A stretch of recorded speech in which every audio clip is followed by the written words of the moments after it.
Hello students, इस question में देखिए क्या दिया हुआ है। यहां पर कहता है क्वेश्चन में find the centre and radius of each of the following circles. ये आपको दो सर्कल की इक्वेशंस दे रखी हैं, आपको इसमें सेंटर और रेडियस फाइंड करना है। तो सबसे पहले आपको याद रखना होगा इक्वेशन ऑफ सर्कल क्या होती है।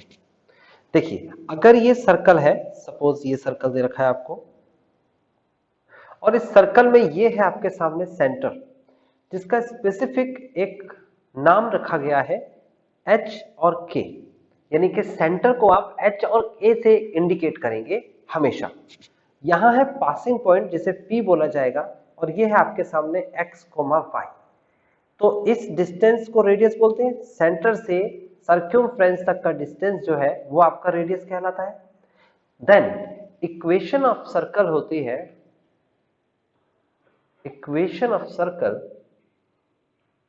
x माइनस एच का whole square and plus y minus K का whole square is equal to R square. यहां पर h और k आपका सेंटर है, ये देखिए, और ये x और ये y आपके सामने पासिंग पॉइंट है, और ये रेडियस दूरी यानी कि डिस्टेंस है सर्क्यूमफ्रेंस से किसका, सेंटर का। ओके, देन ये फॉर्मूला मैंने इंट्रोडक्शन क्लास में आपको बताया था, डिस्टेंस फॉर्मूले से निकलता है। आप इंट्रोडक्शन क्लास सर्कल की अगर नहीं ले पाए हैं अभी तक, तो डिस्क्रिप्शन से या प्लेलिस्ट से आप डायरेक्ट पहले जाइए, इंट्रोडक्शन क्लास लीजिए सर्कल की, और तब उसके बाद क्वेश्चन स्टार्ट करिए। ओके गाइस, अब हम इसको कंपेयर करेंगे। देखिए हमारा जो क्वेश्चन है ये है, और इक्वेशन ऑफ सर्कल जो होती है वो ये है। कंपैरिजन में देखते हैं हम क्या क्या हो सकता है। अगर मैंने इसे देखा सामने वाले को, x माइनस वन का स्क्वायर मुझे ऐसा कैसे दिख रहा है, प्लस आप देखिए इसे गौर से y स्क्वायर, और अब इधर देखिए क्या लिखा है y माइनस के का स्क्वायर। तो अगर आप चाहो तो क्या इसे ऐसा नहीं लिख सकते y माइनस जीरो का स्क्वायर, y में से जीरो को सब्ट्रैक्ट करेंगे तब भी वो y ही आएगा, इज इक्वल टू, देन यहां पर क्या दे रखा है आपके सामने 4, और यहां पर क्या दे रखा है r का स्क्वायर। इस 4 को लिखा जा सकता है 2 का स्क्वायर। देखो 2 का स्क्वायर 4 ही होता है। मींस ये हुआ कि आपके सामने जो भी इक्वेशन होगी जो पेपर में दे रखी होगी लाइक दिस, आपको उसे एडजस्ट करके ऐसी इक्वेशन बनानी है जो कि इक्वेशन ऑफ सर्कल जैसी दिखे। अब जब वो इक्वेशन ऑफ सर्कल जैसी दिख रही है तो फिर उसके बाद नीचे लिखेंगे by comparing we get.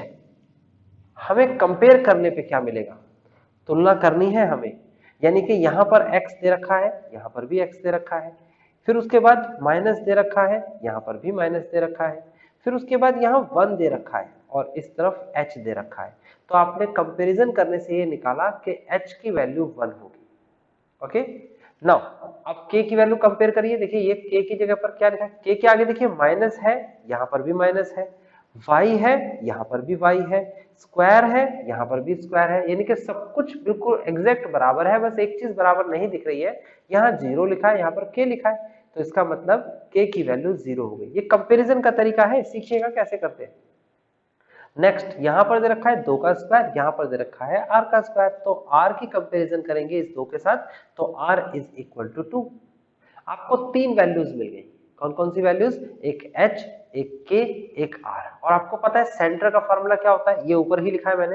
Then we know the centre, centre का फॉर्मूला हमारे पास होता है h, k। तो h की वैल्यू हमारे पास क्या है 1, और k की वैल्यू क्या है 0। तो वो कितना आसानी से आंसर आ गया। रेडियस, रेडियस की बात करें तो वो ये r दे ही रखा है। तो आपसे पूछ रहा था क्वेश्चन में find the centre and radius, आप निकाल चुके हो, क्वेश्चन हो चुका है। यानी ये क्वेश्चन बहुत आसानी से आपने कर लिया। अब बात करते हैं हम सेकंड पार्ट की। देखो सेकंड पार्ट में नया क्या होगा चेक करते हैं। ये देखिए, हाँ, तो हमारे पास सेकंड पार्ट की बात करते हैं। तो सेकंड पार्ट में आपको यहां पर देखनी है इक्वेशन, ये रही इक्वेशन। इसको मैं मॉडिफाई करके यहां लिखूंगा, जैसे हमारी इक्वेशन ऑफ सर्कल है वैसा लिखूंगा। तो क्या लिखूंगा, देखो x, फिर उसके बाद बीच में निशान किसका लगा हुआ है, प्लस का, और हम जानते हैं माइनस और माइनस बराबर प्लस होता है। तो यानी कि इस प्लस की जगह मैं माइनस और फिर माइनस लिख देता हूं, क्योंकि माइनस माइनस तो प्लस ही होता है। ऐसा लिखने की जरूरत क्या पड़ी हमें, क्यों ऐसा लिखा हमने, क्योंकि हमारे फॉर्मूले के अकॉर्डिंग x माइनस है और हमारे क्वेश्चन में x प्लस दे रखा है, ये देखिए। तो हमने क्या किया, x माइनस बनाया, इस माइनस की वजह से इसे भी माइनस करना पड़ा, वापस अगर हम इन दोनों को सॉल्व करेंगे तो प्लस ही आएगा। तो जब भी कभी प्लस वाले सिचुएशन आपको दे रखी हो तो आप इस तरीके से उसे पहले एडजस्ट कर लीजिए। उसके बाद प्लस, अगला भी सेम है, y माइनस माइनस 1 की पावर 2 इज इक्वल टू, इस 9 को लिखेंगे 3 की पावर 2। आप लिखेंगे बाय कंपेयरिंग वी गेट। हमें कंपेयर करके क्या मिला, हमें कंपेयर करके h की वैल्यू मिली, ये वाला h देखिए, ये वाला h देखिए, देखिए x है माइनस है, यहां पर भी देखिए x है माइनस है, उसके बाद जो है वो h है, यानी कि h की वैल्यू -5 आ गई और k की वैल्यू यहां कंपेयर करके क्या आ गई, -1 आ गई और r की वैल्यू 3 आ गई। तो इसका मतलब हमारे पास सेंटर जो है वो आ गया -5 और -1 और रेडियस जो है वो आ गई हमारे पास 3। तो गाइज होप सो कि आपको ये अच्छे से समझ में आ गया होगा। क्वेश्चन बहुत इजी था, इक्वेशन आपको दे रखी है, सेंटर और रेडियस आपसे पूछा जा रहा है।